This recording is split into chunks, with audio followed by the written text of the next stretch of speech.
Welcome. This is the first session in the series An Introduction to the Divine Principle. The Divine Principle is a modern revelation received by the Reverend Sun Myung Moon that gives amazing insights about life and the path that will lead us to the fulfillment of our greatest hopes and desires, what we refer to as the ideal of creation. Now, understandably, there are many who don't believe in an ideal. But evidence that an ideal exists is everywhere. To begin with, look in your own heart. You strive every day for what? To be more miserable or to be more happy? To make your life worse or to make it better? Something in you, and in every person, senses that their life can improve. This is what has enabled people throughout history to strive for a better life. This is why, over time, even though it's been long and painful, the human situation has improved. Where once we were guided by superstition, now we have knowledge. Where once people owned slaves, now we have freedom. Where once there was tyranny, now we have government of the people, by the people, for the people.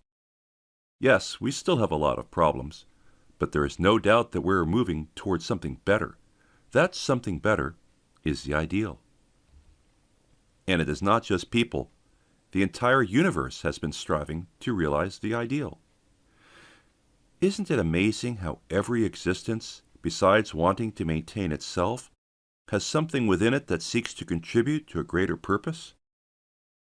Energy came together to create particles. Particles seek other particles in order to make atoms. Atoms seek other atoms in order to form molecules, and molecules seek other molecules in order to bring forth more advanced molecules. This course of development eventually led to the formation of DNA, that incredible molecule that allows for the existence of life. And it is the same for all living things. They don't just live for themselves. There is something in them that seeks to contribute to the greater good. By doing so, they help to maintain the greater system of life that makes our planet Earth so special. And then, you and I, human beings, came into existence. Like all things, we live for ourselves, but in addition to that, there is something in us that seeks to live for the sake of something greater, for the happiness of my family, my community, my nation, and even my world. In other words, our desires to find and experience greater love, beauty, goodness, and truth are not just passing whims, but are in fact the manifestation of the ideal that was planted within us and within the inner nature of every being. And despite the painful history of our past, now, more than ever before, there is good reason to believe that the ideal is something we can finally begin to attain. Then what is this ideal? When you study the Divine Principle, in the first chapter, you will find a clear explanation of the ideal and where that ideal came from. But knowing that is not enough. Even if we know what the ideal is, that would not ensure our ability to achieve the ideal. The question that really needs to be answered is how. How are we going to achieve the ideal? How are we going to make it a reality? The fundamental answer to that question is actually not that complicated. If you want to accomplish anything, you need to understand the relevant principles. Isn't that true? For example, if you want to bake a cake, you need to know the principles of baking. If you want to build a car, you need to know the principles of mechanics, engineering, and design. If you want to be able to operate on someone's eye, you need to know the principles of anatomy, medicine, and surgery. There's nothing you can't accomplish in life if you know the relevant principles. When you study the Divine Principle, this is what you will learn. Not just that there is an ideal, but the important principles that will enable you to achieve that ideal. But even that is not enough. There is another important component. we need to understand how we got to be so far from the ideal, why we are ignorant of this ideal, why there is so much contradiction within us and between us. When you study the divine principle, you will learn about this point in the second chapter, entitled The Fall. By revealing a clear and complete understanding of these points, number 1, what is the ideal that we have all been striving for? Number 2, what the principles are that govern the ideal, and number 3, the fall, how we came to be so far from the ideal, the divine principle leads us to the fourth and final point. And that is the path by which we can each restore the ideal in our personal lives. Revealing this path is what makes the divine principle so valuable. This is what is giving people throughout the world renewed hope, confidence, and the power to transform their lives. Now, before concluding this introduction, I would like to share with you one of the principles that is revealed in the divine principle. It's called the principle of shared responsibility. But first, let me share with you a short story. A faithful young man was walking along the beach in California. Suddenly, God spoke to him. "Because you are such a good and faithful person, I will grant you one wish." The young man thought for a moment and then asked that God build a bridge to Hawaii so that he could drive his car there. There was a moment of silence. And then God explained to the man that such a wish would have a major impact on the environment. It would require a tremendous amount of resources and would be hard to maintain.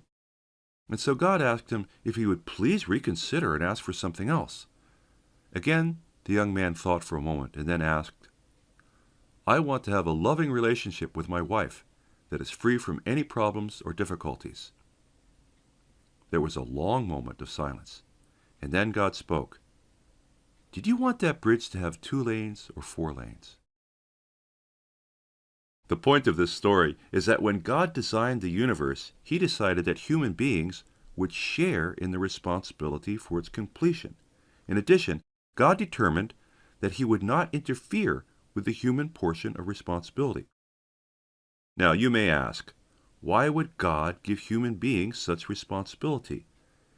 And why can't God interfere? Isn't God all-powerful? The reason is, as you will learn more fully if you study the divine principle, the ideal of creation is really all about love. God wanted a world in which He would be able to live with His children, men and women, centered on love. Now, as you know, love cannot be dictated or mandated or forced.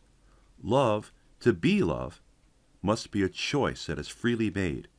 And so, after our creation, God gave man and woman responsibility for love.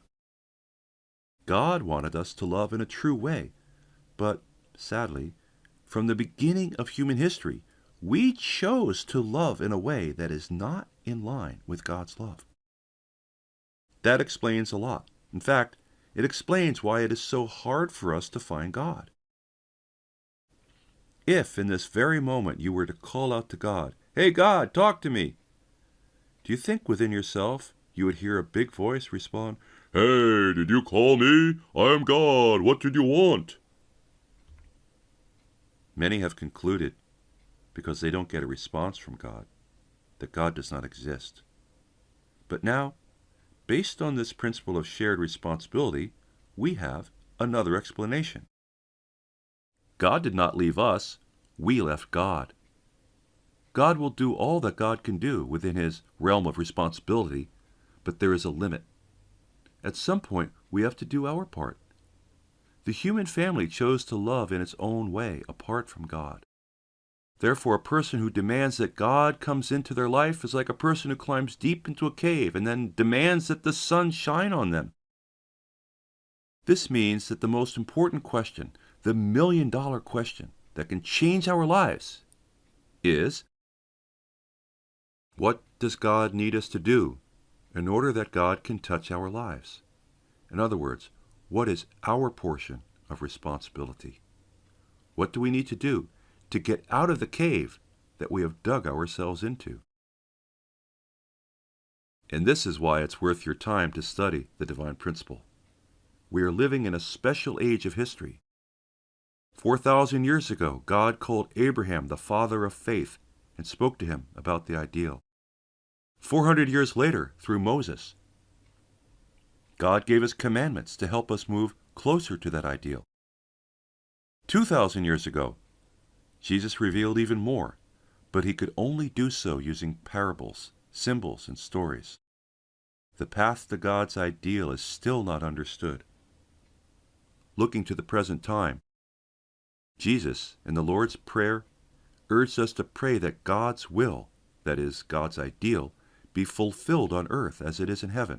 Today, 2,000 years after Jesus, in a time of great scientific and technological knowledge and advancement, God has revealed to Reverend Sun Myung Moon a different kind of knowledge, one that explains clearly the content of the ideal, the principles that govern that ideal, why we are so far from the ideal, and the path that will enable us to realize the ideal in our lives. Please, take the next step and study the series, An Introduction to the Divine Principle. If you do so, with a sincere heart, you can be sure that God will reach out to you and touch you in an amazing way.